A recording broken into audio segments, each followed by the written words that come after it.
Welcome everybody back into Nerd Sesh. As always, I'm Carson Brever and alongside me is Logan Camden. And today we are going to be discussing why Karl Anthony Towns is the player that we would still want to build our NBA franchise around. Logan just had that take before the show. We are going to be talking some basketball and we are going to talk a little football at the end just because we have some news breaking. But we're going to start with the NBA. And Logan, the Boston Celtics, outside of the one game that they lost to the Denver Nuggets, very close that we talked about last week, they just continue to mow people down. They're 52-14 now. So, at this stage in the season, who do you view as the biggest threat to them out east?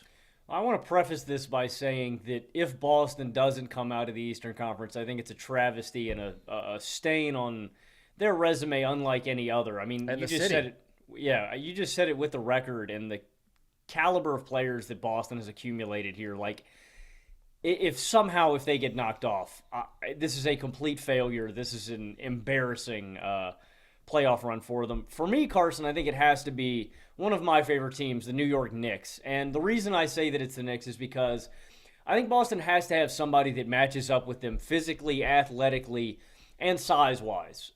Boston not only is an uber-talented team, they're great skilled-wise offensively, and they're great defensively in terms of just ability. But when you look at the physicality that they have over other teams, you have two really big guards, Derek White and Drew Holiday. You have two really big, physically strong wings, Jalen Brown and Jason Tatum. You've got a really big, stocky guy on the low block in Al Horford. I just mean that in terms of build. He's not a really long guy, but he's a strong, stout guy. And then Porzingis is just an athletic and physical mismatch, very unique in the NBA. I mean, there's not really many guys built like him. 7'3", long as hell, one of the best rim protectors in all of basketball this year. So the first criteria that I think you have to check as an Eastern Conference team is just you have to match up with them physically. And I think New York really does match up with them in terms of what they can do schematically. I think I'd put, Anunoby or Randall on Brown and Tatum. I'm putting Mitchell Robinson or Hardenstein on KP. Like, you just have to match up physically with them. Boston is number 1 in rebounds per game. The Knicks are 5th in rebounds per game. And I think they can hang there. Obviously, it's not going to be perfect. Jalen Brunson is going to be a defensive liability against anybody on the court. He's just undersized. And again, Boston has so many guys with overwhelming physical advantages. So it's not going to be apples to apples, but you have to check that box. And the other teams, to me, Carson, just really don't. Miami, I like. They've gotten better. I like Jovic and Triple J in the lineup. But, physically, I think Boston is going to overwhelm them. That being said, I thought that last year. I don't know, man. Miami always has a rabbit in their hat, so we got to put that little asterisk next to Miami anytime we bring them up, sadly. Sure. This Boston team is different, though, man. I know agree. People think that people say that every year. I don't say that every year, okay? Yes, I thought they were going to beat Miami this year, but this is a different beast, this Boston team. I concur. Are you a different animal but the same beast? That is how I identify, yes. What the F does that mean, Kobe Bryant? The Bucks, I just don't trust enough defensively. I definitely considered Milwaukee when you have a combination of Giannis and Damian Lillard, but I don't know, man. There's too many lapses in their defensive coverages. They allow penetration way too easily, in my opinion. I think Boston would feast on Milwaukee in a series. And then it's like the Cavs. I don't know, man. So to me, it's clearly New York, and the only thing that can really limit New York is the thing that has limited them time and time again, and that's either injuries or that's Julius Randle failing on the biggest stage. But I think New York matches up with them physically, man. I think they can hang on the glass. I think they match up defensively. And effort and energy is a category that I don't have to worry about with the Knicks, man. They're going to bring it every night. They're going to play hard. They got guys that do the little things. And I think this is a much better cast of role players than they had last year in the playoffs, man. I like DiVincenzo into the fold. I like Josh Hart coming back. I think their rotation's just a lot better. And, again, physically, I don't think there are many teams that match up well with Boston, but I think the Knicks can hang physically. Again, that being said, I think a good series for the Knicks and a hypothetical against Boston is like losing in 6 games. There isn't really a world I envision in which the Boston Celtics don't come out of the Eastern Conference. I would be very surprised. Can't say it's impossible, but I would be very surprised. They are really overwhelmingly talented. I really want to say the Knicks to this question because since adding OG Anunoby, this team has just been a wrecking ball, and we didn't get to see that for over a month after OG debuted with the team because then he was hurt. But now he's just come back for the last couple games. They're 14-2 when he plays. They outscore opposing teams by 27 points per 100 possessions when he is on the floor. They are so absurdly great defensively. And like you said, they check a whole ton of those boxes when you're thinking about matching up with Boston, but really translating to that physical playoff environment no matter what. They're a great rebounding team. They are a damn good team defense with dudes who can defend at the point of attack, with an all-world defender like OG Anunoby, with a really good interior defender, really good rebounder in Hartenstein. And if Mitchell Robinson does come back, then they have two of those guys. They have significantly improved shooting. Last year, this was one of the weaker spot-up shooting teams in the league. This year, they're one of the better spot-up shooting teams. If you have Dante DiVincenzo and OG Anunoby on those wings compared to an ice-cold Quentin Grimes and a very inconsistent Josh Hart, like those being the guys you had to rely on last year, there's just a totally different complexion to this offense, and life is made easier on your two-star shot creators, and they can have that formula of two legit star shot creators and shot makers. The one thing that holds me back from saying New York, because I think best case scenario, they are the answer to this question. I just worry about Julius Randle, and I particularly worry about out of rhythm Julius Randle, because we have seen time and again, this is one of the most hot and cold star level players in the NBA. He will have months where he is making 40% of his pull-up threes, and he will have months where he is making 25%, if that, of his pull-up threes. And that completely determines who he is as a basketball player, because he's always going to be reliant on those difficult shots. And he's not great at them overall, but he has these stretches where he's really dangerous. And then it's like, cool, what can we do with Julius Randle? But when they're off, his entire game is off. And we've seen that many times in the playoffs. We saw it last year when he was coming off of a 5 or so game stretch where he hadn't been healthy at the end of the regular season. And now he's been out a long time. And he should be back with a little bit of time to build the rhythm before the playoffs. But he's just such a red flag to me. But I can see that formula. I can see that formula a bit more easily than anybody else. But the only other team that makes a case, and the team that right now I would still probably lean because I'm so uncertain about Julius Randle, is the Bucks. And I know that you hate the Bucks, and you lump them in with the Cavs and the Miamis of the world. I still think they're a tier above. You wouldn't lump them in with them, or you're saying you're off them? No, I mean, they're a tier above. I can't keep disrespecting Milwaukee like this. In the Eastern Conference hierarchy, I think, well, let me put it like this. I actually think I'd put Milwaukee and New York probably in the same tier. I totally agree. I would put Milwaukee above them just because of the Julius Randle quotient, but the thing that evens it out a little more is the faith that I have in New York's defense. Totally. The faith that I have in their defense, the faith that I have in their overall depth. I mean, the number of quality basketball players they have just completely exceeds Milwaukee. I would also say the mentality that they bring, the effort night to night, shouldn't really be an issue in the playoffs, but it is, and they're also younger and they're more athletic, and they are honestly the more physical team at this stage. They're the much better rebounding team. They are just a more complete basketball team. There's no question about that, but Milwaukee has Dame and Giannis. And that's a pretty big deal, man. But I want to make it clear that there was a lot of chitter chatter about, oh my God, the Bucks have turned it around. Obviously, they really struggled early with Doc, but then they had that little win streak. It was a pretty easy stretch of the schedule, and some people were like, talk about the Bucks, talk about the Bucks. I haven't seen meaningful improvement since hiring Doc. They are 11-10. They're 18th in offensive rating. They're 13th in defensive rating. We're looking at a 21-game sample now where, as an overall basketball team, they've been worse, and I don't think that they're meaningfully worse, and I think the defense is slightly improved, but I don't think they're meaningfully better. That's for sure. And we've seen in the last week, they've lost by 35 to the Warriors and the Kings, and I still have issues with the defense, man. I still think that they're prone to overhelping, and I still think that they are just a weak perimeter defense that allows a lot of dribble penetration, and then they struggle to close out on those shooters. I was watching the Kings game, and it's just like Harrison Barnes is having the time of his life, knocking down wide open catch-and-shoot threes.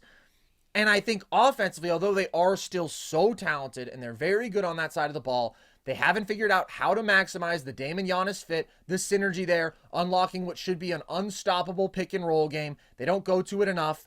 It's not a creative offense. It feels stagnant. They don't have lots of dynamic athletes outside of Giannis, and so they are very reliant on, as we've talked about, just the pick and pop game with Dame and Brook Lopez, and then Dame has to settle for some tougher pull-up threes because he doesn't have a guy who can threaten the rim as a roller. And just overall, I mean, they don't really have athletic shot creators. Chris Middleton hasn't been out there. When he is, he's not that guy at this stage in his career.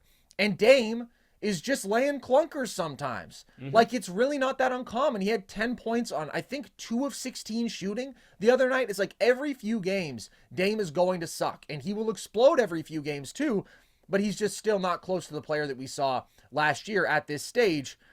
And so when I look at all of these red flags that they have, it's very concerning. Their depth is not that good.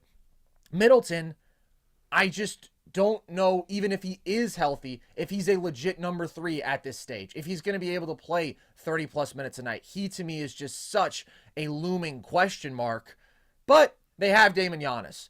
And because they have Dame and Giannis, when those two are on the court together, they have a offensive rating of 122, they have a plus 11 net rating, and they have a 41-18 record when those two guys on the floor, which just like says, hey, they're better than everybody out east other than Boston. And I still think that is potentially the case. New York really pushes them.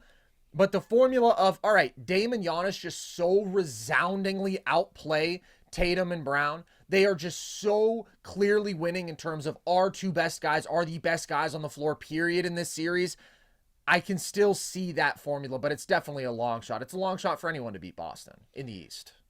I don't really think I can see it with Milwaukee. It's going to be tough. It starts with what you mentioned about the dribble penetration. It's like just a lot of guys getting caught flat-footed with their feet in concrete. They just allow so many guys to drive past. And I don't know if it's like a comfortable thing, Carson, where they just feel like because they have this back line of Giannis and Brook, it's like, oh, okay, we'll let them get to the paint and then funnel them into there. It's not a good defense. They're not talented. They don't have a whole lot of guys that are, real defensive pluses. And then it's an effort question too. And I think you hit on a real key thing with the Knicks. I want to focus on them for a second. One, you talked about Julius Randle. And I don't want to act like Julius Randle is this freaking punching bag, because if you're a longtime Nerd Sesh listener and you've been here, every time we talk about Julius Randle, I feel bad because we just talk about the negatives. And yeah, it's true. There are positive things that Julius Randle does, right? He's a big physical body. And again, in that hypothetical playoff setting against a Boston, Randle's a really good defensive matchup. He can wall up Tatum. Tatum's not the most physical and imposing driver. He can wall up a guy like Jason Tatum. I think he's a decent defensive matchup for a guy like Tatum, but he can't take the offense out of rhythm. He will settle for these bad mid-range jumpers. He can be a bit of a black hole. But I think you hit on a very big key aspect of why the Knicks' playoff aspirations can be different this year, and it is the shooting ceiling. In last year's playoffs, nobody on the Knicks shot better than 33% from behind the arc. That's embarrassing. And you got to think about the cast of role players that they had. You got R.J. Barrett taking a lot of threes. You got Josh Hart taking a lot of threes. There was this one game where Obi Toppin, I think, shot like 12 three-pointers because they were leaving him on an island all game long. Nobody shot better than 33% from deep. That's embarrassing. And then Brunson is lumped into that, of course, but it's because he's settling and being forced to take a lot of these shots when the offense is out of rhythm. He's trying to find something to claw this team back in. This season, I do think that's a dynamic that has shifted. Totally. Deuce McBride is getting more burn. He's over 40% from deep. Brunson, with the added spacing, is just taking more high-quality looks from behind the arc. He's over 40% from deep. Dante DiVincenzo is on the cusp of 40%. OG is 38%. Bojan is at 36% right now, but, he's much closer to a 38, 39% three-point shooter. The Knicks have fixed their biggest issue, which was shooting and floor spacing. They're an elite defense. They match up physically. They're a great rebounding team. And then it's just again, I don't want to make him the punching bag of Nerd Sesh because we just pick on Julius Randle's deficiency and flaws. But if we can get, and that's, Carson, you hit on the key point. I think it's going to take really looking and really magnifying the last 15 and 20 games or however what the burn is of Julius Randle in the home stretch.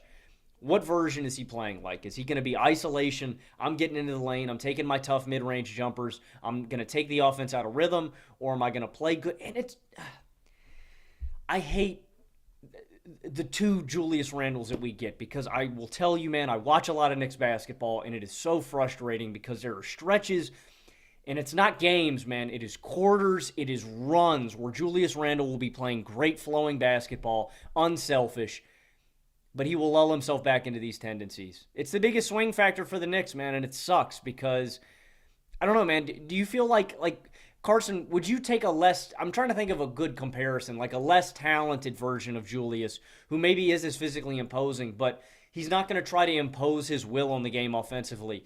Do you feel like the Knicks would be better if they just had a role player that would do those little things and wall up defensively and would just move the ball instead of trying to impose his will? Or do you want a guy that is as talented and volatile as Randall that can explode for these good performances? Like, which player would you rather have on this Knicks team? I guess it depends on the level. Like, if you're asking Yeah. me, could they have another OG Anunoby? Because OG's a guy who you wouldn't probably see I don't considered in the same star conversations. Like, Julius Randle is an all-star this year. OG's never going to be an all-star. Let me ask it like this. This isn't an apples to apples comparison, but like would you rather have Julius Randle or Jeremy Grant on a team like the Knicks? I would rather have Julius Randle. I think And so too. I don't like Julius Randle, like you've said. I'm low on him. I think that ultimately for this team to reach their ceiling, there are better secondary shot creators to have than Randle because of his inconsistencies, because of the hot and cold, because of how he can be a ball stopper. But versus Jeremy Grant, there's just a different level of physical imposition. There's a different ceiling. There is a different level of playmaking, even though sometimes Randall is that black hole. There are also stretches where it's like, wow, this guy is getting into the teeth of the defense, and he's creating good shots Yeah, man. for our shooters. With Jeremy Grant as your number 2 offensively, I just think you have a pretty low ceiling. But I can see what you're saying, and maybe the gap there isn't as huge as public perception or the upside, the ceiling that they have respectively would suggest. But I do love this team, dude. I love this team. And if we see good Randall, then I think that would make me say they are the answer to this question. Honestly, without a doubt. It's like the groundhog seeing his shadow, man. For real, man. For real. But if I see Julius Randle going into the playoffs and it's one of those stretches when he just can't make a jumper, then I'm petrified of that. We've seen it before. But this is just such a better basketball team than the Bucks. Like, they just play better basketball. They are so much more connected. They are more polished. They have more guys who do the little things. They have more capable playmakers, more capable ball handlers, more capable defenders. They have more good everything except for the Bucks very easily could have the 2 best players on the floor in a series. And we're not talking about these 2 matching up. We're talking about them matching up against Boston. And I like the specifics of how New York matches up a little bit more against Boston too, because you mentioned the physicality that Boston's capable of unleashing really up and down the roster, right? 2 6'4" stout guards. Jalen and Jason are both very built athletic forwards. Jason doesn't always weaponize that as much as he can, but if he does, then you have a problem. And that's what we saw even Denver struggle with against Jalen Brown, right? He's just going through guys. He's just too strong. You're going to have a hard time doing that against the Knicks collection of perimeter defenders. OG is going to give anybody fits. Randall, as you say, is at the very least a big physical forward. So I love so much about this team. I just need to see Julius Randle play like the guy he is supposed to be, like the guy he is in these regular season stretches. And then I would resoundingly say New York. But maybe my answer should be New York, because if we're thinking best case scenario, I think the Knicks with good Julius Randle are probably even a better bet to beat Boston than the Bucks are with like great Dame, which is also a question mark at this stage. But I'm more scared of Julius Randle than I am even of this version of Dame. And the final component to me about why I would give the Knicks the edge over Milwaukee is just the fact that I think Boston has really fresh legs in athletes. Like, I think in the transition game, like, you know, Milwaukee's old, dude. Milwaukee's got a lot of big guys. Like, you know, I just imagine Brook Lopez getting up and down the floor, Bobby Portis getting up and down the floor. And this is no knock on Bobby Portis or any of those guys, but it's like they're Milwaukee, old and they're older. slow. They're slow. They're more unathletic. And I just feel like in that 7 games against a really fresh, young, athletic team, and I just feel like the Knicks are way more well-equipped to deal with Boston, man. And I hope we get it. I hope we get that matchup, man. I think it'd be a ton of fun.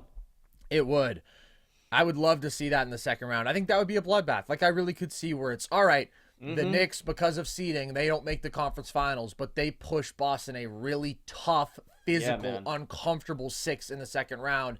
In Milwaukee, right, maybe they explode in a couple more games. Maybe Dame and Giannis go crazy and they shoot the lights out in a couple games, but I could see it being an easier, more comfortable win for Boston overall, because there isn't that same dimension of physicality and athleticism and all these different dudes on the floor who can make an impact that New York does have.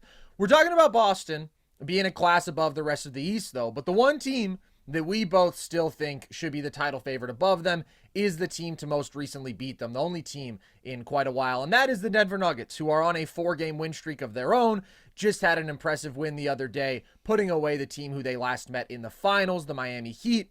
And I want to broaden our perspective a little bit with this question, Logan, because we talk about Jokic's individual status as very possibly the best offensive player ever. How many offenses, when we're talking about the team offense, do you think have been better than these Nuggets this century? I would say the 2017 to 2019 Warriors, simply because of talent. Yes. I think when you're looking at, I mean, I don't even really care who the big man is, dude. KD, Steph, Clay, Draymond as a connector. That I don't think I could ever put. I don't know if I'd ever put anybody above that collection of talent, man. It's probably the best offense ever. Yeah. I mean, but outside of them, and even including that version of the Warriors team, I don't know if I've ever seen a team that makes clutch offense just look so effortless and so easy.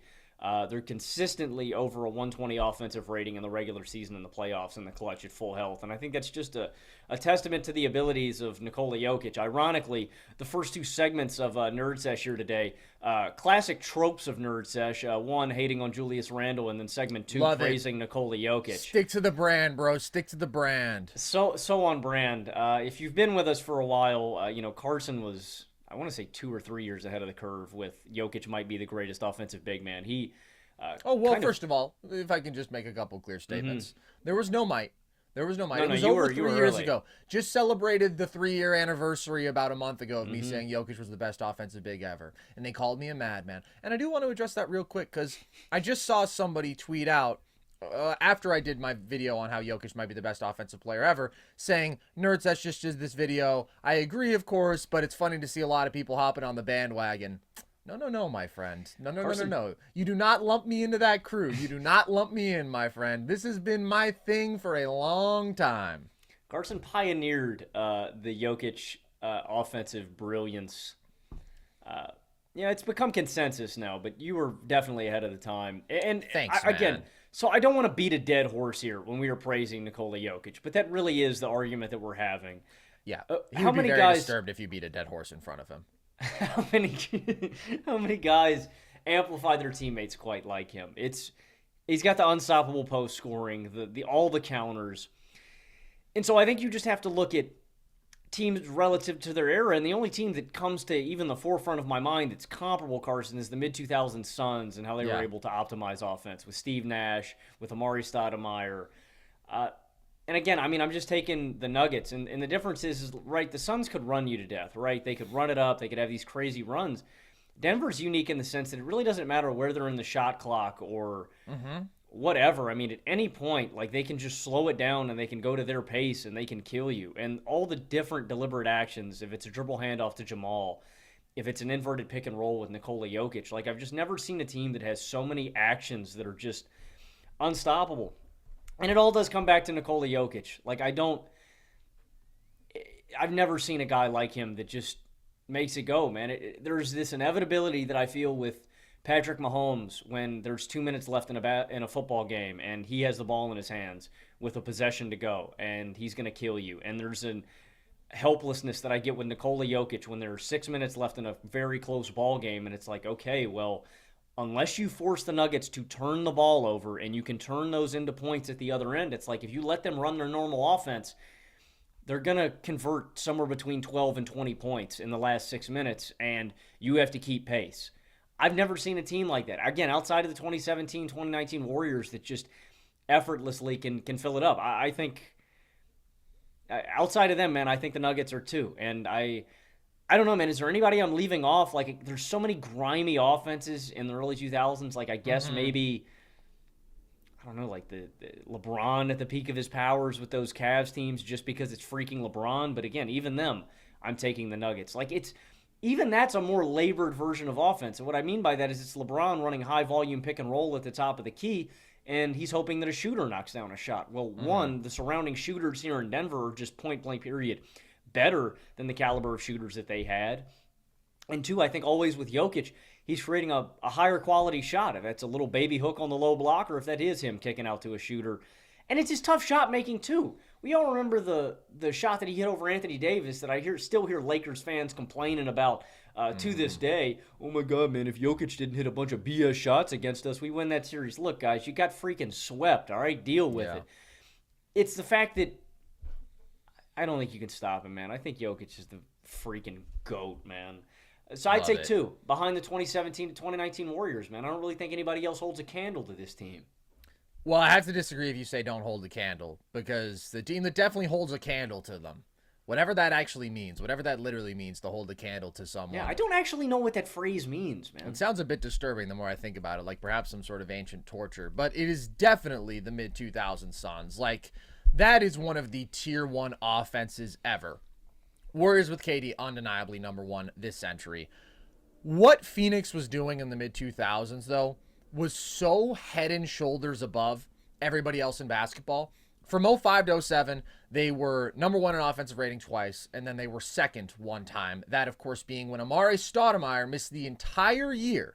Without Amare, they were the number 2 offense in basketball, and still the number 1 postseason offense in basketball. And they led 3 straight postseasons in offensive rating. In 2005, in the playoffs, Logan, they were 5.5 points better than second place in offensive rating. And I focus specifically on this core. 05, you have Joe Johnson. You consistently have Marion and Amari in these years. Then 2010, you have the Jason Richardson, Grant Hill supporting cast. In that year, they were still like an all-time offense, and they led the playoff field by 4.6 points per 100. So really, from 2005 to 2010, it's the second greatest team offensive run that we have ever seen, just over a stretch of that length, to the 80 Showtime Lakers, who were just number 1 offense, number 1 offense, number 1 offense. I do think it comes down to preference between these two, though. And that's not what the raw numbers will suggest. It's just in terms of how much they are outpacing their peers, especially in the regular season. The Nuggets are 7th in offensive rating right now, but we're talking about them in these conversations because of the inevitability when it matters. The floor of this Nuggets offense is absurdly high because of Jokic's interior dominance, because of his absurd shot making, the absurd efficiency, and the ability to create great shots for his teammates around the rim. Aaron Gordon especially, he's so consistently rewarding cutters. And that's something that is so exceptional about this offense, that they are not susceptible to perimeter shot variance in the same way that everybody else in basketball is. Last year, they won 2 games in the finals with 5 three-pointers made or fewer. Nobody else won a game in all of the playoffs under those circumstances. They did it twice in the finals specifically. We talked about this after their Boston win. They have 2 games this year that they've won with 4 three-pointers made exactly. That is an incredibly rare feat in the NBA today. So their floor is obscenely high. And I also think their crunch time offense, exactly what you articulated, is unbelievable. I know that Ben Taylor at Thinking Basketball just made a video on this. I haven't had the chance to watch it, but I can imagine a lot of the key points. It is because of their bread and butter actions that are so unstoppable. Murray Jokić pick and roll, especially when you have Aaron Gordon in the dunker spot. Teams are just compromised every single time. And Jokić post up. Teams are compromised every single time. So when you are just trying to grind out, let's get these buckets. We're not worried about necessarily going on these torrid runs, running up and down the floor, jacking up threes. Let's just get 2 points possession after possession after possession. The Nuggets are one of the best offenses we have ever seen point blank because of Jokić and because of the supporting cast and because of their offensive identity overall. On the flip side of that, we can talk about the Nuggets' extremely high floor, how great they are in the clutch. They have an offensive rating of 124 there this year, and just their incredible balance as an offense, how versatile they are. I talk about their bread and butter actions, but we know the handoffs, they're lethal. They do have some of the collective highest basketball IQ in the NBA when you're talking about off-ball movement, guys knowing how to play off of their superstar talent. And I mean, they have the best offensive player ever, probably, which, as great as Steve Nash is, he doesn't have that claim. So that level of unstoppability from one individual is another advantage. But the Suns' potential to explode is arguably like nothing we've ever seen. Again, it's them, it's the Warriors, and it's the Showtime Lakers in that tier because of their completely ahead of their time spacing, overall three-point shooting. The volume and the efficiency was absurd, and the fact that they were consistently going to play at one of the fastest paces in the league. And of course, people talk about them being the pace and space offense, 7 seconds or less, and they can focus on the pace. But Steve Nash is the greatest pure pick and roll player that we've ever seen. And he had alongside him some of the great play finishers of the 2000s, the athleticism that you get from Amare and from Sean Marion. Again, the consistent shooting that he had on those teams. Like, it was just offensive heaven. And so that's why they're outpacing their peers just at a completely different level, even than the Nuggets, who, by the way, last year had the best playoff offensive rating by a champion, or tied for it, that we've ever seen, which is an incredible feat. Offensive rating is inflated, but still, playoffs, they were head and shoulders above everybody else in terms of their consistency. But the Suns were lapping people by even more. And I just want to clear up, why isn't this one of the all-time great teams, these Suns? And it's because they were historically rare in how limited they were defensively. Like, always scrapping to be maybe average defensively, which is rare, which is something the Nuggets do not have. They're a legitimately good defensive team. So I guess my answer to this question would be, over a game, the Suns are probably the better offense, because I do think they were more prone to those explosions, and they did that so consistently. It's not like it was a volatile offense. It was just one of the 3 most dynamic offenses we've ever seen. If I need one bucket, if I need in the last 2 minutes, tie game, who is going to create me the best clutch shot quality, I would probably go with the Nuggets. So I think they're in a very, very similar tier. That's kind of a cop-out answer, though. So I will probably say the Nuggets are the 3rd best offense of this century because of the Suns' just consistency, their dominance throughout an entire game. But I really, really value that clutch offense, that just get me a good shot at will, that the Nuggets have in a very, very rare way. I got a couple follow-ups for you. How do you think modern offenses, let's go Dallas and Oklahoma City, how do you think they scale to these conversations of all-time brilliance?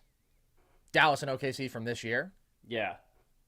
They're not up there. I mean, those are 2 really good offenses, 2 very unique offenses, especially when you think about what OKC is able to do with the spacing, the variety of ball handlers, the skill that you have from a big like Chet, the combination of change in pace and downhill force from J-Dub and Shea with this incredible shot making, but it's just not at the level of these all-time great offenses, because you have to judge everybody, just like we talk about with players, within the context of their era. And offenses overall are just better, because we talk about, oh my God, the Suns are so ahead of their time, they're making 10 threes a game. It's just a completely different sport. So I think those are great offenses. I don't think that they're in these conversations. All right, I got 2 more for you. Who do you think is 4th? Is that like the Harden's Rockets? That's a good question. I definitely considered Harden's Rockets. In terms of regular season production, they're up there. I will throw out another Harden team, and this one is a bit tough to fully justify because we didn't see it flesh out, but the 2021 Nets, I think, absolutely would have been here if they stuck it out and if they were healthy in the playoffs. I mean, they posted the best offensive rating we'd ever seen in a regular season. I don't think we've ever seen 3 shot makers of that caliber on the same basketball team. It was just utterly absurd what they were doing to people throughout that regular season. I would probably go with, honestly, the Nash-Dirk Mavs, though. I think if you look at that 02-03 range, they are consistently much better than the rest of the league in terms of their offensive production and efficiency. Again, that's just another team that didn't have the defensive personnel at that stage to make a legit title push. But what you have in terms of 2 of like the top 5 offensive players of maybe the 21st century, certainly the 2000s, it was just incredible. The stress that Dirk was able to put on a defense from all over the floor, combined with Nash's brilliance as a playmaker and shooter, even if he wasn't what he was in his Suns years. And then you had Michael Finley, who was a legit 3rd star. Like, those teams were a problem. And I also think the 2001 Lakers, I mean, the physical unstoppability of Shaq, what that did to improve the shot quality for all of his teammates, with now that version of Kobe, that legit superstar Kobe, especially once you're into like 2001, they were consistent, like the best offense regular season and postseason. So those would probably be the next couple off to me. Those are good choices. And then I was going to ask, do you think that Phoenix is the greatest offense ever to never win a title? Without a doubt. Not even close. I mean, it's insane. They're one of the top 3 offenses ever, in my opinion. And they never won a title. You have to be, again, rarely limited defensively when we're talking about any contending caliber teams. And they are probably like the weakest defensive team ever to make multiple conference finals, even. Houston was on a different level defensively than those Phoenix teams. Yes. It's sad how close they got every single year, man, and misfortune just got them every single time. If it was suspension, if it was injuries, if it was matchup. Suns got on the cusp a lot of times, man. Yeah. Hey, North Carolina residents, DraftKings is officially live in your state, and the thrill and excitement of March Mania is here. And DraftKings Sportsbook, one of America's top-rated sportsbook apps, is giving new customers a shot to turn $5 into $150 instantly in bonus bets with any college basketball bet. Download the DraftKings Sportsbook app now and use code NERDS. New customers can bet $5 to get $150 instantly in bonus bets. Only at DraftKings Sportsbook with code NERDS. The crown is yours. One of the great offenses in today's league, Logan, is that of the LA Clippers. Another James Harden offense. He has certainly been a key part of some great offenses throughout the recent history of the league. But as a team, they haven't been so great as of late. They won last night, but over the last quarter of the season so far, they're 8-8. They're a 500 basketball team. And they have been like the presumptive challenger to the Nuggets out west recently, at least since they started really clicking post-Harden trade. Are you cooling on them at all? A little bit. You know, I'm not panicked, but I would say I'm cooling on them. 9th in offensive rating over that stretch, 26th in defensive rating, and 17th in net rating. You know, it's funny, Carson, their wins aren't that impressive. They're beating, average teams, and their losses are against good teams. They lost twice to the Timberwolves, twice to the Bucks, to the Lakers, Kings, and Thunder. All of those teams, presumptively, they could get matched up, except for the team out east, obviously the Bucks, they could get matched up with in the playoffs. A lot of this, I think, has to do with shooting variance. The Clippers are very three-point dependent. Not been shooting well. Kawhi shooting 30% from behind the arc on 4.5 threes a game. Harden shooting 34% from behind the arc on nearly 8 threes a game. On the season, this is a team that's second in three-point percentage, nearly 39% during this stretch. They've been league average below 35%. This is the Clippers' bread and butter. They generate a lot of perimeter looks. If they're not shooting well, they're not going to play well. And with that is they're not a very physical team, overwhelmingly size-wise. You're running Kawhi at the 4. Inherently, they're just not a great rebounding team. So when they're not shooting well and you're not grabbing boards, it's just a recipe for disaster. They're 25th in rebounds per game over that stretch, and they're 19th on the season. They're just undersized, so they got to get boards. Injuries have been a component of this. Russ has been injured. Kawhi and PG have been dealing with sporadic injuries. I think the defensive effort has been pretty poor. Again, I mentioned 26th in defensive rating. Out of rotation, poor effort and energy. And then the guy I'm going to point my finger to is Paul George. Paul George has not been great. He's been better over the last 15, over 20 points per game, 40% from deep, a little more efficient. But in the stretch before that, he's under 19 points per game. He's shooting under 39% from the field, 34% from behind the arc. I don't know, man. This team isn't gelling perfectly. There's some effort concerns. It's all these things. And it is very concerning coming into the playoffs, especially when I think that's the formula that Los Angeles has to have to beat a team like Denver. I think they got to shoot the lights out. I'm talking 40% from behind the arc, flame throwing, really stretching out a defense. And I don't know if I trust Paul George and James Harden and, frankly, Kawhi Leonard enough to put my faith in this team to come out of the West. With Kawhi, it's a straight-up injury thing. And this is a freak injury because Kawhi's been healthy for most of this season. It sucks. I think he took a knee to the back, and that's why he was having back spasms. Had to leave that Timberwolves game. Timberwolves storm back. They win. But he's fine. I mean, he was back last night. You know what I mean, though? But I'm just saying on the whole, it's like this is a consistent thing with Kawhi. So the one thing with Kawhi isn't ability, it's health. And again, his touch has been off. Harden, it's about him getting into the teeth of the defense. It's this thing that we harped on when they made the trade. Harden, when he's drawing these matchups against lesser perimeter defenders, I think he's got to make a concerted effort to not just settle for the shot when it's not falling. I want to see Harden get into the lane. I want to see him to create. He's a good playmaker. Harden's always a good playmaker, but I want to see him get into the teeth of the defense just a little more. And then Paul George, I don't know, man. Paul George just has not been Paul George level this year. And I don't know. I've been pretty consistently disappointed with Paul George's play this year. If it's as a playmaker, if it's with the ball in his hands, if it's as a shooter, he'll have stretches, but it's not been consistently great enough for me to believe in him at another level. And then when you get to the outside of the stars, when you get to the team level, do I trust this team defensively enough surrounding them? Well, no, they're kind of at a lack of great perimeter defenders in size outside of their top two. On the interior, they've got Big Zoo, and then everybody else, it's like we're playing Tyson Plumlee. You know, we're pretty undersized. So there's a lot of red flags with LA. The size, the consistency of their stars, the shooting variance. I can see it. I can see the path, much like when we saw the Clippers make that run with Paul George. Yeah, there's definitely a path, and there's a way that I can see them doing it. It's the stars playing back up to expectation. It's them shooting the hell out of the ball, and that's Big Zoo anchoring the interior. But I'm definitely a lot more cool on LA, and I don't really know who my second favorite is out west anymore, Carson. I don't know. Again, it's going to be very... I think this year, because of how close it is between these teams, moreover than anything else, it's going to be matchup dependent, right? Like I like Oklahoma City in a lot of matchups, but I don't like them in certain ones. I like Dallas in a lot of matchups, but there's certain ones that I don't like. I guess Dallas would, and it's weird, man. It's weird taking a play-in team. Dallas might be my second favorite just because of the offensive ceiling that I get with Luka and Kyrie, and then the play of their interior bigs.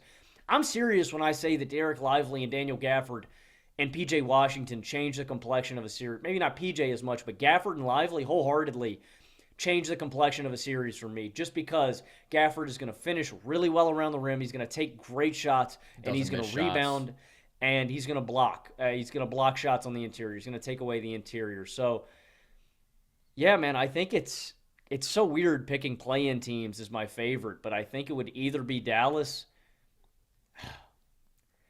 I guess it would be LA. God, I hate taking the Lakers to do anything anymore. Wow. Wait, so you are way out on the Clippers. I don't know. I mean, the Clippers have a lot of red flags when they're undersized. I don't know if I can believe in their stars, and I don't know if I can trust the shooting variance. There's a formula. I'm not saying there's not a formula, but it's like the Lakers can physically impose their will over other teams. Anthony Davis is a matchup nightmare for certain centers. The Mavericks just have a different kind of scoring punch and faith that I have with Luka and Kyrie. I don't know, man. I'm slowly souring on the Clippers a little bit. Yeah. Interesting. I think some people got too high on them, and it was kind of obvious and inevitable. There's Denver fatigue. The media doesn't like Denver. They're not excited. They're not aroused by them. And so it was like, ooh, we love James Harden. We love Kawhi Leonard. We love Paul George. Those guys have been good for so long. Let's say that they're going to beat Denver. And that was always silly. I thought they always had more clear weaknesses. They didn't have the same sort of unstoppable offense that Denver does because of what we talked about, the consistent shot quality and the fact that they're not susceptible to shot variance in the same way that every other offense in basketball is. But I still think LA is number 2 for me. And the reason that I'm not panicking about this stretch is that I feel like some regular season malaise and a dip in their regular season defensive level was just going to happen. You have the initial brutal adjustment when James Harden comes in and it's like, all right, figuring things out is rough. Gosh. Yes. You honestly, frightened me a little bit there. What's up? Wow, this just broke. This has nothing to do with the NBA. The Steelers just traded Kenny Pickett to the Eagles. Whoa. Whoa. What's your take? Live podcasting. It's thrilling. I just didn't expect this to happen. Bro is heartbroken. Wow. So we lose Mason Rudolph and we lose Kenny Pickett. Wow. The Steelers are going to get a third. This is a third and a seventh for a fourth rounder in Kenny Pickett. Wow. That is really interesting. I was not really prepared for, I guess Pickett was frustrated, didn't want to be in. I mean, we all kind of knew that he wasn't going to be the starter after we traded for Russell Wilson. I mean, that was consensus, but I was definitely not anticipating Pickett being on the move. That's very interesting. A little bit sad for the guy. I mean, he's just going to be a backup for the foreseeable future. But that's what he is. That's what I've been saying, Logan. Very low-end starter, high-end backup. I know you like that he plays it safe, that he doesn't turn the ball over too much. I mean, that's the role of a backup, man. If you come in there, You handle business. You don't do too much. No, I didn't think Kenny was a starter after his first 2 years either. I thought he was pretty I mean, if Mason Rudolph's better than you, I mean, you're not a starter, bro. Yeah. Like, that's borderline. And that is a limitation of a quarterback like that. When you're not putting – it's ironic. When you're not putting the ball in harm's way, you're also not putting the ball in the opportunity to have these shot plays. I also think that Kenny was unfairly criticized because you have to understand that his offensive coordinator for the majority of all of his starts was Matt Canada, so I wanted to take – a lot of his play with a grain of salt. The Steelers' offense drastically improved under Eddie Faulkner and Sullivan. Wow, man, I'm kind of shocked. But I wish the best for Kenny, man. I hope he finds success as a backup in Philly. I do wonder, just considering how cheap the Titans got Mason Rudolph. Like, if you knew you were going to do this, why wouldn't you sign Mason Rudolph to a contract that cheap? Yeah, and then he's already been there. He's already been there. I mean, how many? 7 years now.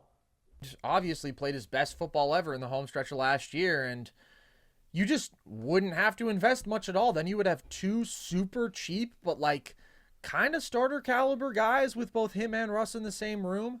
That surprises me that they would move on from Kenny and not do that, because now, what do you think they're going to do at backup? Draft somebody late? I mean, our options, the free agent quarterbacks on the market right now are Carson Wentz. Who are I saw a couple other guys that are still free agent. I mean, we're talking bottom of the barrel here. Yeah. Justin Fields maybe would be the move. You could always get Nathan Peterman. We get Russell Wilson and Justin Fields in the same offseason, get Fields to be a backup. If the option's picking somebody late, I would hope maybe – this is going to sound kind of crazy because, I mean, we have no future unless Russ is our future at quarterback. Like, Russ is going to have to ball out. Well, he's not really going to be your future anyways. Trade up in the second round if Michael Penix slips or Bo Nix slips. I don't know. Very interesting. Very interesting. There's a little bit of breaking news. I'm going to get back to my Clippers take now. What I was saying, Logan, before you screamed in my ear like perhaps you had witnessed a murder in a Hitchcock movie, is it's not surprising to me that we saw this team comprised of veteran stars in their 30s take a little bit of a dip for a stretch of the regular season. They kind of proved their point. They were beating the brakes off of everybody, and now they've sucked defensively for these past 15 or so games. They're 26th in the defensive rating. That just doesn't shock me. I will say that is a concern with this team. What is the ceiling that they can reach defensively when still think that Kawhi and PG are very good, and with Terrence Mann, you have a guy who can hassle people at the point of attack, and Zubats is like a good pure rim protector and rebounder. They have good pieces defensively. They just don't have great pieces. They don't have a real secondary rim protector, right? Kawhi and PG are specifically about those wing matchups.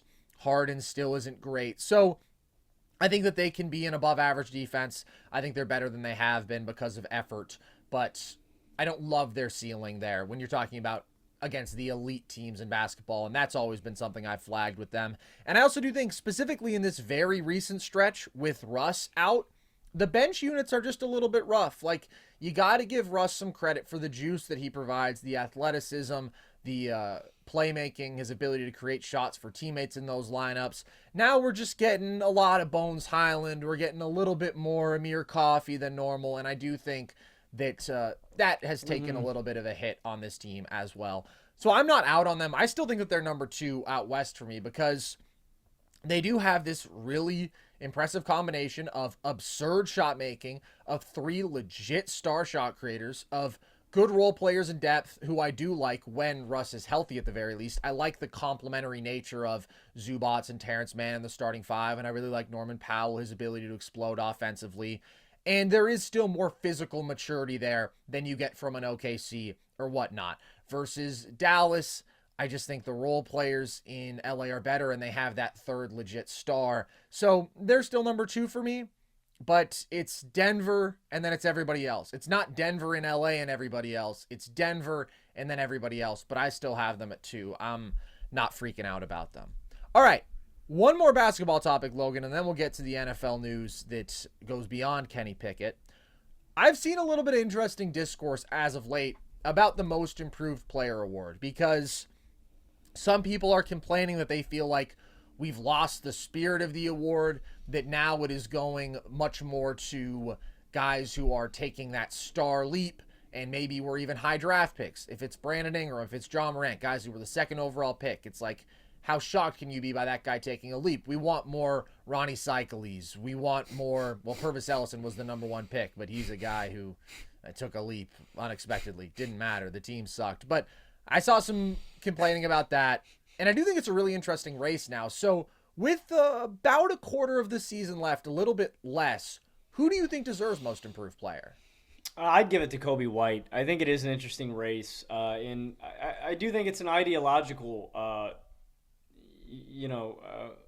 kind of how you come down on it. You know, do you value more the guy that came from really low and improved to being a starter or a role player? Do you value the guy that, you know, was a role player and turned into a star? And to me, it's just the guy that grew his game the most. I want to give a ton of credit to one of your guys, one of our guys, Nerd Sesh OG, even back to his days at Duke, Jalen Johnson. I think Shout out. is.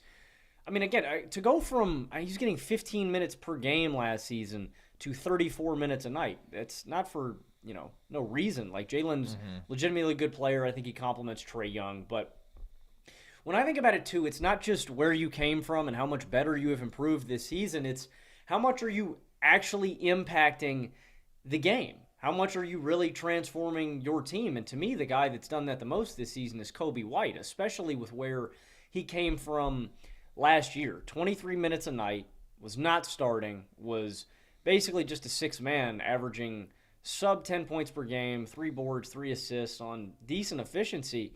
To now, he's averaging 25 and 5 on 45, 39, 84 splits with 37 minutes per game. And it's not just raw numbers, raw efficiency from playing so much better. It's leading to winning and good offense. The Bulls have an offensive rating of 116.3 with Kobe on the floor. Without Kobe on the floor, they have an offensive rating of sub 110. You know, they're one of the worst offenses in the league. Kobe is awesome, dude. Kobe is disgusting. What he did with the Kings a couple weeks back, man, that was nasty. But Kobe's just a good offensive player, man. He's one of the best perimeter shooters in all the league. He's a great pull-up shooter. He's crafty at getting to the hoop. Like I said, man, he just it means something. And you see it in Chicago's offense.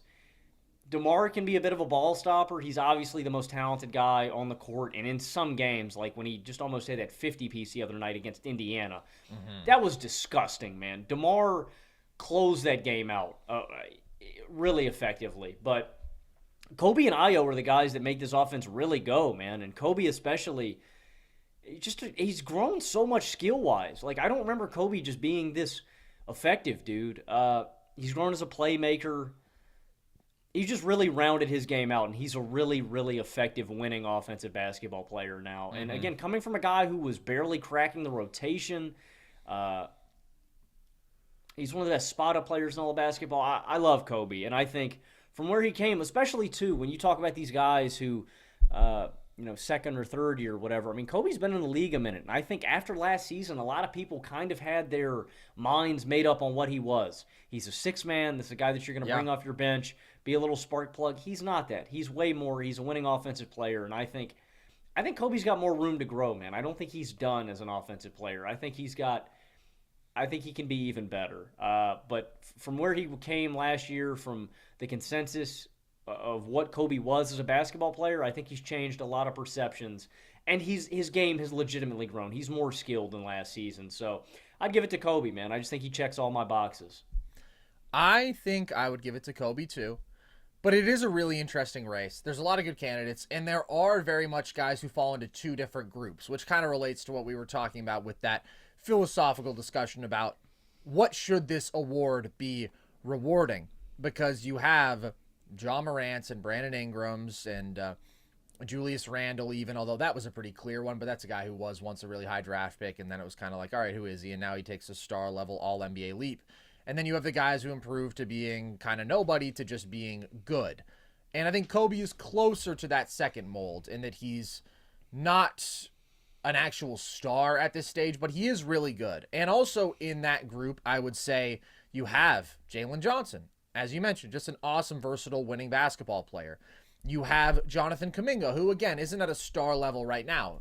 very well may be on that trajectory, or especially over the course of the season, his production wouldn't say that. But since January 12th, the guy's dropping over 20 a night on 62% true shooting. Last year, he was under 10 a game. It was kind of uncertain, like, how important is Kuminga to the future of this team, even early in this year. And now we have just seen, okay, when he leverages his physicality in isolation on post-ups, he's just a problem to deal with out in transition, and he's producing at this really impressive level. So you have those guys who it's like, all right, they were kind of teetering on just how good are they, to now these are really good basketball players. Then you have, okay, very, very good young player now takes leap to sort of undeniable stardom. That's Tyrese Maxey, who has been the presumptive favorite this entire year, and that's also Şengün, who just has had such an impressive season, averaging 21, 9, and 5 on 59% true shooting for at least a decent team to be a legit number one. Very impressive. Would you throw Scotty into that mix? You can throw Scotty into that mix, absolutely. I think that those are all of the contenders.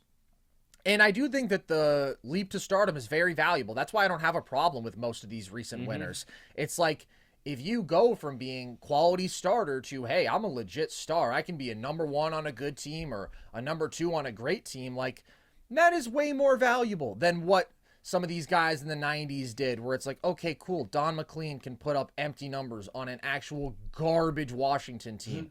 So can Purvis Ellison.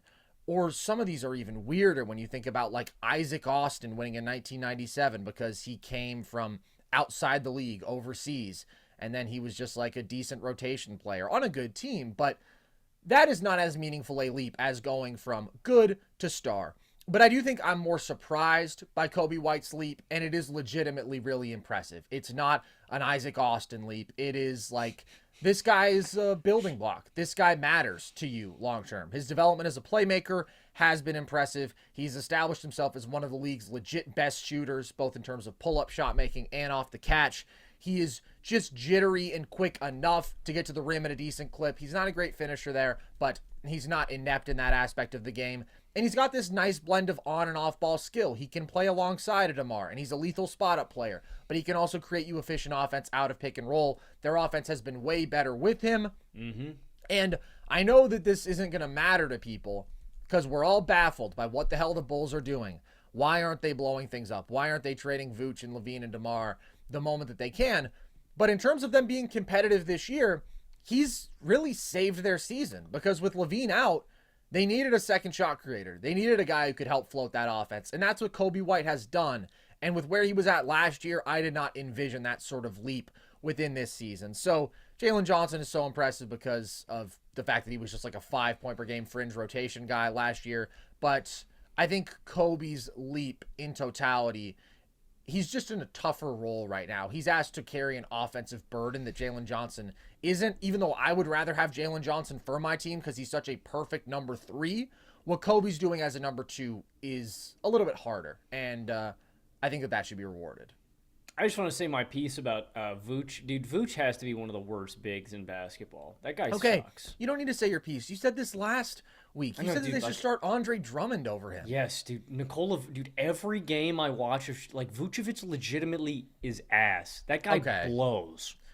You want to know something, Logan? I remember back when Vooch was making his all-star campaigns, 2021, before he got traded that year, he had like the most abhorrent on-off number I think I've ever seen. Like, the shitty Magic were way better with him off the floor. And they were just a bad team.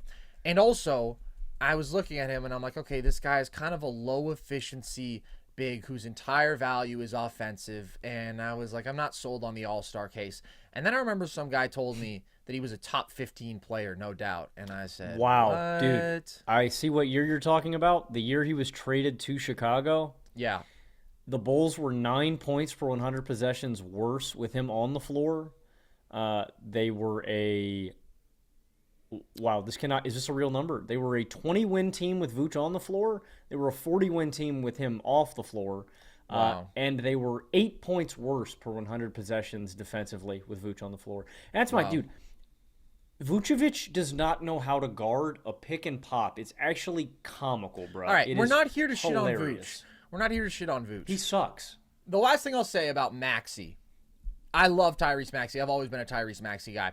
I'm just not that surprised that he's been able to fill this void, especially when you consider that with Embiid out there, he has struggled. He's still producing in terms of raw numbers, but 54% true shooting is pretty brutal. And I think that volume and just leap in opportunity is a bigger factor with him. Obviously, he's a way better player than Kobe White, but he was a way better player last year than Kobe White. And so when you're just looking at the leap, the difference between this year and last, I think that Kobe's is a bit more about that raw improvement, and that's what I like to reward most.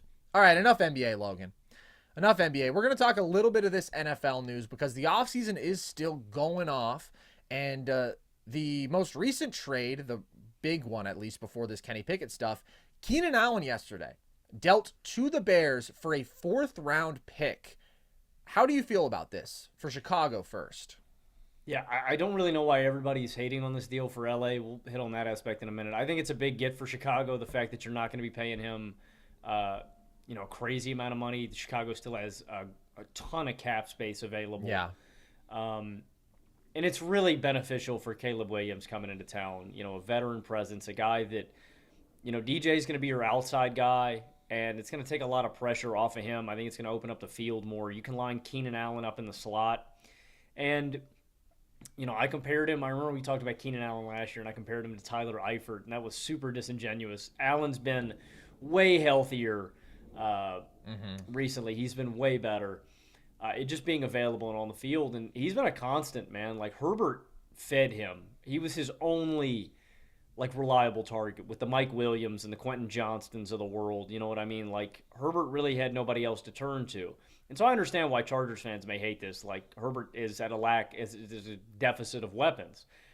The one thing I'd say is the Chargers have a lot of picks this year. I think they're going to invest heavily. I think Harbaugh is going to go crazy in the draft with college guys that he really likes. And I just have a fundamental theory about wide receivers. If they are not like the upper echelon, like the top 10 to 15, if they have a $20 million plus cap hit, it's okay, man. Like, you can let them go. Keenan's a guy who's aging. You're paying him a lot of money. Like, this is going to save the Chargers $23 million in cap. I would much rather have that than Keenan Allen. You get a pick back for him. So, I know that people always overreact because we're so used to the NBA trades when we get a Paul George traded for 5 first-round picks, or we get a Rudy Gobert traded for 5 first-round picks. Football picks have different value. There are so many football players in the nation that a 4th-round pick is just going to be inherently more valuable. Yeah. You know what I mean? Especially for a guy on this size contract. What I'm saying is instead of having an aging Keenan Allen on a big-ass contract, in that 4th round, guess what? You can draft a 21-year-old wide receiver that has fresh legs that you can scout and like. Wide receivers and running backs, you can find value in late in these drafts. Isaiah Pacheco, a starting running back on a Super Bowl winning team, was a 7th-round pick. You know what I mean? You can find guys that work. Like Quentin Johnston, 1st-rounder. Ugh. Nice one. Nice one, L.A. I like this trade mutually for both sides. I think this is a mutually beneficial deal. More importantly, though, I am very happy that Caleb Williams is going to have another guy that he can get the rock to. I do not like the offensive situation at all in Chicago. Even worse than the offensive situation, I do not like the minds in Chicago. I don't like the organization. I think there is a stink. I think there is a stench on this organization, and I think they need to get Caleb as much help as they can. I don't like Matt Eberflus. I really like very little of what they have going on in Chicago, so I think it's just a matter of getting as much talent and help for Chicago as humanly possible, because I don't want Chicago to ruin this kid, and I do think that is a possibility. They did not set Justin Fields up to succeed. Please do everything you can in your power to set Caleb up to succeed, and they're doing that. So now that you have Keenan Allen and DJ Moore, I think they're moving in the right direction. I like this for the Bears. I do want to quickly say first, we shouldn't conflate running back and receivers in the sense that you can find them wherever. They're kind of a dime a dozen, because I think that receiver is clearly a more valuable position and less directly dependent on things around them, like line play for their success and production. But what is true is that there's just a fuck ton of good receivers, man. I mean, every single draft we are seeing bona fide studs, not necessarily lower down in the rounds. A lot of the guys are coming at the top of the draft, but you're able to get these great players on rookie contracts. You think about Jamar Chase and Justin Jefferson, like immediately being top 5 kind of receivers, certainly by year 2. And so even though those are high draft picks, the dollar value is still cheaper than what you would be paying an established guy on a second or third contract or whatever. So I agree with that. And I think that there's a lot of speculation that LA is going to go with a receiver in the first round. Malik Neighbors, I think there's a lot of talk for, and that would be great to get Herbert a dynamic weapon like that who's young and affordable. Hopefully they don't do the whole Quentin Johnston type pick again and just miss in the first round. But for Chicago, they're in a very different position because they, unlike the Chargers, who are strapped for cap, have a bunch of cap, and they're a young team. And I absolutely think that bringing in an established veteran, a sure thing like this for Caleb, is going to be a positive. Keenan Allen is still so damn productive in his route running, his polish, just his maturity and consistency as a possession receiver, his hands, just a guy you can rely on third down, just a guy who is going to consistently help you move the ball down the field. So impressive, even though he's not that high-end athlete at this stage. I think it's great, and I think that DJ does bring some more of that dynamism, and now you got arguably 2 number ones. Like, neither of them are very good number ones. They're both insane number 2s, and they're like pretty average number 1s, I would say. So that's a really good situation for Caleb to be walking into. Obviously, Fields, a lot of people think, didn't have adequate help. Caleb is much more talented, I think, but is also walking into definitely a better situation. I really hope. I wouldn't say much better. Keenan Allen helps. Chicago, to me, has to take an offensive lineman with that 9th pick. That, to me, was the biggest issue. If they can somehow sneak, the other guys, I don't think it's Armarius Mims. I think Mims is mocked later in the first round. I like him. If Joe Alt can fall to Chicago at 9, or what's the other? I gotta look at a mock real quick. There's another offensive tackle. lineman. Is it Fashanu? Yeah. Fashanu. If they can notch either of those guys, because Carson, I think this is one of the most open NFL drafts this season. The only reason I say that more than any other year is because of the quarterback volatility. Anytime there's an NFL draft when there's 5 to 6 quarterbacks that could potentially go in the first round, that just means that teams that don't need a quarterback or that are drafting later are just getting better football players later in the draft. And so I don't know if that means that, say the first 3 picks are all quarterbacks, does that mean that other teams are going to trade up into the top 10 to get the other QBs? Does that mean that other teams are going to trade up in the top 10 to get other skill position guys that they like Marvin Harrison or Neighbors or Mitchell or offensive linemen? I think this draft has a lot of potential to be crazy because of the quarterback ability that we have here. But if it's Joe Alt that they can land, if it's Fashanu, I also like that kid out of Oregon. He's mocked in the mid-first round. Jackson Powers Johnson, the interior kid, the offensive, the center. I really like all 3 of those guys. And so if Chicago can come away with an offensive lineman and Caleb, or because I don't think that they're going to take wideout with the 9th pick, because the wideout crop is really good now. But I think it signals they're going to go O-line. Anyway, this is a really talented first round. And Chicago has an opportunity to capitalize on a heavy QB class. Because like I said, that's how it works, man. When all the quarterbacks go up top, it just means that better talent is just going to trickle down to the rest of the first round. Yeah.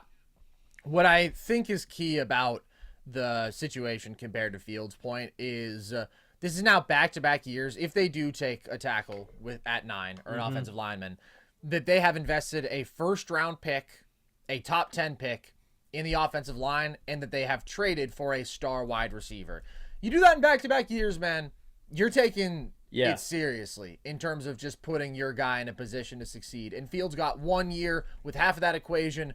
Caleb should be walking into a more polished situation. I'm not saying that the Bears are great, but I'm saying they're doing the right things. They are definitely doing the right things, just in terms of the positions they're valuing. And I think Darnell Wright's a stud too, man. If you can somehow come away with another legitimately good tackle, I think they're set. The Bears are moving in the right direction. I don't know. One of my friends said that they thought Caleb was going to have now that they got Keenan, he goes, yeah, man, he's going to have a better rookie year than C.J. Stroud. And I said, hold your horses, Brody. Like, C.J. just had the greatest rookie year ever. Oh.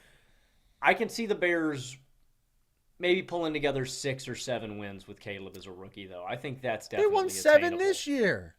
The Bears won 7 games this year? Yeah. Yeah, I don't know if they can get much better than that. I think that's probably their ceiling again this year. I don't know, man. If you think Caleb is that dude and you think Caleb is that dude, that offense could have some pop. I think their division's gotten better. I think Minnesota got The better. division's really good. Green Bay Did got better. Minnesota get better? Minnesota doesn't have Kirko Chains anymore. They didn't have Kirko Chains last year. I mean, They I had think him for half of last year. I think the Vikings are going to. I think their defense got monumentally better, and then I think that if they can get a QB, I think they're going to draft one. And again, I said this last pod, I would take Penix if they can come away with a good young stud. I think Minnesota could be feisty. Penix isn't young though; he's 67 years old. True. I see what you're saying. Last football news, Logan, that we're going to touch on: Aaron Donald hanging him up. He's retiring, which I think sparks an interesting conversation. Do you view him as the best defensive player of this century? This time I was going to say TJ Watt. Watch. Well, he's on the short list. This century's a tough question. There's definitely a lot of names that I would go to. Ray Lewis is definitely the first one. It's hard to surpass Ray. Ray's a GOAT. Ed Reed, in terms of playmaking. Troy Polamalu, 2 of the greatest safeties in NFL history. Yeah. It's hard for me to say that between him and JJ, that's a real conversation, I think, on who would you rather have. And the reason would be JJ's peak is really hard to match, but it's like Donald's peak is also immaculate, and also he has a little bit more of the longevity, right? After JJ had his peak, was just injured for a little bit. And then I think you have to put TJ Watt up there. Aaron Donald is one of 3 players to win 3 Defensive Player of the Year awards. Lawrence Taylor, J.J. Watt, Aaron Donald. T.J. Watt should be in that short mix. Okay. And again, I do think T.J. is one of the greatest players of the 21st century. All of you detractors and Myles Garrett fanboys and people I do podcasts with want to take away from T.J. Watt, but he's exceptional, man. No. He's I exceptional, love man. TJ. I love TJ. Chill. Yeah, but you always like throwing it out there like I'm overhyping the guy. TJ is one of the greatest defensive No, I players just ever. know that you're going to go on like an 8-minute monologue. It's fine, bro. It's like what Yeah. I do for Jokic. You got your guys. There's nothing wrong it's my with guy, it. man. I do think I think you can put Aaron Donald up with any of their guys. And if we want to expand this conversation to Carson, not only is he one of the greatest players of this century, not only is he one of the greatest players ever, I mean, he's one of the greatest defensive tackles ever. There's only... One of the greatest. He's got to be the GOAT DT. Don't give me Merlin Olsen. Oh, my gosh. I mean, there's 6 guys that I think you have to put up there with Donald. Okay. Mean Joe Green, Bob Lilly, Warren Sapp, John Randall, Merlin Olsen, and Randy White. I don't think you can call Aaron Donald unequivocally the greatest defensive tackle ever. I think you could argue that he is, but all of those SMF guys didn't even mention Alan Page. He didn't even mention league MVP Alan Page. I wouldn't put Alan Page up there with him. I think guys have bigger resumes. Alan Page is a GOAT. I would probably argue Mean Joe. I'd probably argue Bob Lilly. I'd probably argue Randy White. But I can put him over Sapp, John Randall, and Merlin Olsen. I would have Aaron Donald as my 4th greatest defensive tackle ever. Whoa! Has there ever been a better pass rusher from the interior than Aaron Donald? John Randall holds a candle to him in that regard, and I think they're both interesting too. Here John we are again Randall's with the holding the candle. Randall's an interesting case because Randall, very similar to Aaron Donald, was undersized, and I don't know, man. Randall was nuts. Randall was crazy. Yeah. Like, John Randall was actually crazy. That dude was insane. When we're talking about just pass rushers, I think Randall's up there. I think Donald is. That combination of size, speed, hands, in his peak, man, that 3 to 4 year peak, I think you could argue is the greatest by any defensive tackle ever. Consistently getting double teamed, consistently getting pressure regardless of the situation, just drawing so much attention. Well, on the flip side of this, I mean, how many players are you taking over Donald this century, Carson? I'm probably taking 3, and that would be Lewis and both of the Watts. Good question. It's tough to compare him to It's Ray. position. Yeah, man. Because it's so different. Man, I think he's got to be top 3. I don't know. The guy just wrecked games, dude. Just wrecked games. Like a combination of speed also, and hold up, power sorry. and technique from the interior. Not to cut you off, I Yeah. think Chris Jones is entering these conversations. But yeah, he's not as good as Peak Donald. I don't think any Chris of the Jones has other been- DTs are as good as Peak Donald. Chris Jones is don't know, man. amazing, bro. He's amazing. Aaron Donald's just like an unprecedented force in the interior. Just completely destroyed games. And I think when you're talking about him against these other great DTs, he's kind of the exception. Like generally when people talk about the great defensive lineman ever, they think about edges. All the way back to Deacon Jones. You think about the dudes. If it's Reggie White, if it's Bruce Smith, all the great players of today who are going to generate these monstrous sack numbers. And Aaron Donald is like the one where he is going to do so many monstrous things that don't show up on the stat sheet, be better than everybody else just at the pressure that he generates from the interior, the run stuffing, and then also get home at a level that you just don't see. The guy had a 20 sack season from the interior. I think if we're talking peak, maybe I take JJ. What JJ did when he was healthy, like 6 healthy seasons, and he was first-team All-Pro every year except for his rookie year. He's leading the league in sacks 3 of those years, putting up 20 sack seasons routinely, winning DPOY, again, the majority of the time when he's healthy. Like, that is just insane. But Donald definitely had the better overall career because he was healthier for longer. So that's my top 3 of this century. It's Ray Lewis, it's JJ, just because the peak is so unfathomable. Like, GOAT-level peak, truly. And Aaron Donald. And I think he is the best defensive tackle ever. And I can't sit here and say that it's like the NBA where I legitimately go back and watch all of these dudes from every era with that level of detail. But I think the accomplishments, when you're just thinking about stacking first-team All-Pro seasons, stacking DPOYs, stacking sack numbers per season, like he's number 1 across the board compared to the other DTs. Well, that's why I would give credence to some of those guys. I mean, Randy White has a Super Bowl MVP. I believe was 8 times first-team But All-Pro. Aaron Donald probably deserved Super Bowl MVP. Yeah, maybe you could argue it. Has a 16-sack season. Bob Lilly is one of the GOATs. I don't want to disrespect all the old-timers, man. I'm not They trying to deserve their disrespect credit. anybody. They deserve their credit. But Aaron Donald is one of one. True. That dude's... The speed and strength combination that's the one edge I would give Donald over all of those guys. Donald is the fastest defensive tackle with the best hands that I've ever seen. And it is a different game in terms of physicality. Like, I mean, man, dude, they're going to war in them trenches. You know what I mean? Like, it's a lot more civil in today's game. And but Donald still, dude, the Except speed. for Christian Wilkins, am I right? Always grabbing my QB's balls. Bro, I saw that video after we did the show. That's Crazy, so huh? disturbing. Like, dude, Yeah. look, bro, if a dude is fondling my balls in the game, we're fighting, bro. I'm scrapping. Like, we're going to war, bro. We're going to war. Josh just took that shit out on the field. He just averages Yeah. 300 yards and 4 touchdowns a game against the Dolphins. I remember, dude, there was this really this is a gross tangent.